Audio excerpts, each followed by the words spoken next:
There's a lot of things worth caring about. The past is a place of reference, not a place of residence. The past is a place of learning, not a place of living. We're all born with two things: borrowed time in varying amounts and the ability to make choices.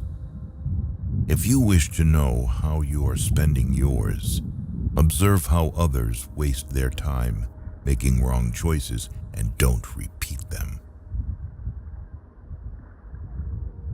Don't correct people if you could just as easily let it slide.